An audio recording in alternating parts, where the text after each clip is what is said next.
চাওঁ আজি মোৰ গোটেই ঘৰটো চাওঁ চিলিঙৰ কাম এইটো হৈছে আমাৰ ঘৰৰ মানে বেক চাইড ঠিক আছে আৰু পুৰণা ঘৰটোৰ পৰা বৰ্তমানৰ ভিডিঅ' কৰি আছোঁ লগতে মই দেখাই আছোঁ বাৰু গোটেইখিনি আমাৰ চৌপাশটো কেনেকৈ কি হয় এতিয়া এইফালে হৈছে আমাৰ মেইন ৰাস্তাৰ পৰা অহা আৰু এইফালে হৈছে আমাৰ মাথাউৰি মানে আপোনালোকে দেখা যে পাইছে সেইফালে মাথাউৰিৰ পৰা আমি চাৰিচকীয়া গাড়ী মানে এইফালেদি আনো এইফালেদি মেইন ৰাস্তাৰ পৰা আহিবলৈ অসুবিধা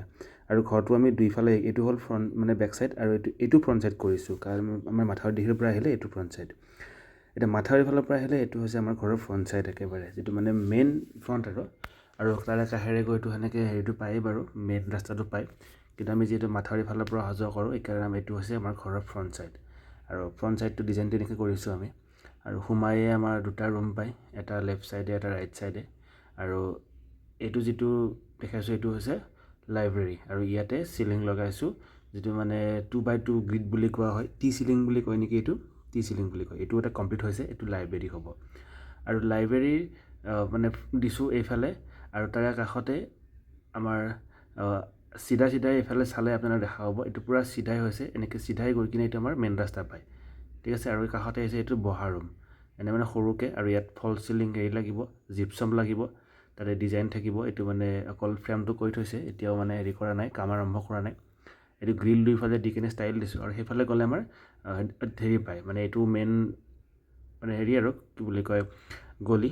আৰু এইটো হৈছে আমাৰ নামঘৰ বনাম আৰু ইয়াতে এতিয়া মানে এনেকৈ কাম চলিহে আছে ইয়াতো টি চিলিং লগাইছোঁ এইটো ইয়াৰ ডিজাইনটো বেলেগ ঠিক আছে এইটো হৈছে আমাৰ নামঘৰ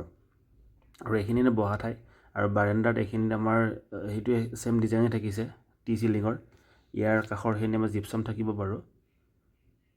আৰু এইটো হৈছে আমাৰ সোমাই যোৱা ৰাস্তা এইফালে আমাৰ বহা ৰুম থাকিলে দেখা পাইছে এইমাত্ৰ আৰু এইটো হৈছে আমাৰ মানে আলহী যেনে বাইদেউ যিহেতু আছে আমাৰ বাইদেউ মানে আহিলে কেতিয়াবা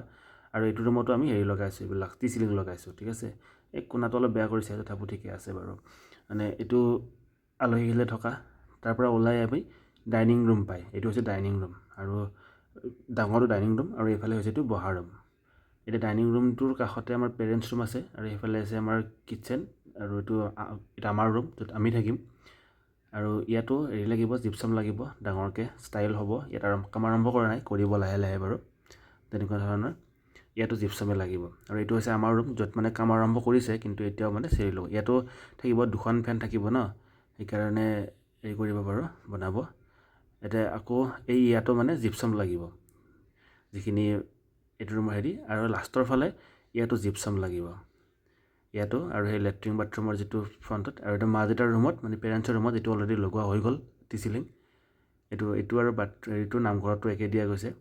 আৰু ইয়াত দুখন খিৰিকী আছে আৰু এইটো মা দেই পিছত দেখাম বাৰু কেতিয়াবা এইটো আৰু এইটো হৈছে আমাৰ পুৰণা ঘৰ আৰু এই কাষৰ ইয়াতে সেইটো হাৰ্লিনাৰ হিচিকেছ মানে সৰু পোৱালি এটা আছে গৰু তাকে লাৰি আছে ইয়াতে তাৰপিছত এইটো হৈছে মা দেউতাৰ ৰুম আৰু আমাৰ হণ্ডা মেচিনো আছে মই দেখাই দিছোঁ বাৰু পানী সিঁচা মেচিন তাৰমানে এইটো ওলাই কিনে এইবিলাক বৰ্ডবিলাক আনি থোৱা হৈছে জিপছমৰ যিটো মানে এতিয়াও কাম আৰম্ভ হোৱা নাই মানে অকল ফ্ৰেমটো বনাই আছে এইবিলাক আনি থোৱা আছে ডিজাইন দিব কিবা দিব আৰু এইবিলাক শেষ হ'ল এইটো হৈছে বাথৰুম যিটো মানে আমাৰ শ্বাৱাৰ ব্যৱস্থা থাকিব ইয়াতে শ্বাৱাৰ হেৰি কৰি থোৱা আছে আৰু ইয়াত থাকিব ইয়াত ইংলিছ টয়লেট এটা লগোৱা যাব ইয়াতে বেছি মানে ইয়াত অকল গা ধোৱাটো ইউজ নহ'বই অকল ইমাৰ্জেঞ্চি হ'লেহে তাৰমানে কাৰণ বাহিৰত যিহেতু ফেচিলিটি আছেই ভালকৈ সেইকাৰণে আৰু এইটো হৈছে আমাৰ পাকঘৰটো অলৰেডি এইটো লগোৱা হৈ গৈছে পাকঘৰৰ ডিজাইনটো বেলেগ পাকঘৰত বেলেগকৈ লগোৱা গৈছে মানে টি চিলিঙে লগোৱা গৈছে কিন্তু বেলেগ আৰু ইয়াতে আমাৰ এইটো আনিছোঁ বেচিন যিটো মানে ৱাট হেৰি মানে শব্দ মানে হেৰি নহয় তাৰমানে শব্দ নোলায় বাচন বৰ্তন ধুলেও সেইটো মানে দাম লৈছে কিছু বাৰু আৰু এনেকৈ পাকঘৰটো সজাইছোঁ আৰু এইফালে পুৰণা আমাৰ ঘৰটো যিটো আগৰ ঘৰটো আছে এইফালে ওলাই আহি এনেকৈ হেৰি পায় আমাৰ ডাইনিং ৰুমটো পাব আৰু ইয়াতে আমাৰটো বহা ৰুমৰ পৰা এনেকৈ ওলাই গৈ হেৰি পৰা লাইব্ৰেৰী পাম ইয়াতে হেৰি আনি থৈছোঁ এইবিলাক টাইলছবিলাক আনিছোঁ এইটো হেৰি ইংলিছ টয়লেট বুলি কয় যে এইটো আনিছোঁ এইটো মানে তাতে ইউজ কৰিব লাগিব আৰু বহা ৰুমত বস্তুবিলাক এতিয়া চব মানে হেৰিকৈ থোৱা আছে চিজিল হোৱা নাই এতিয়া কাম যিহেতু চলি আছে এইবিলাক চলি থাকিলে তেনেকুৱা চলিয়ে থাকে না কামবিলাক আৰু এনেকৈ আৰু এইটো হ'ল আমাৰ বাহিৰৰ পৰিৱেশ মানে আমাৰ পুৰণা ঘৰটোৰ পিছফালে যিটো মানে মাই ৰুইছে ফুল ফলবিলাক এতিয়া বেৰা চেৰা এইবিলাক দেউতাই কিবা কিবি কৰিছে খেতি কৰিছে ইয়াতে আগতে ঘৰ আছিলে বা এডাল ডাঙৰ টেঙা গছ আছিলে কাজি টেঙা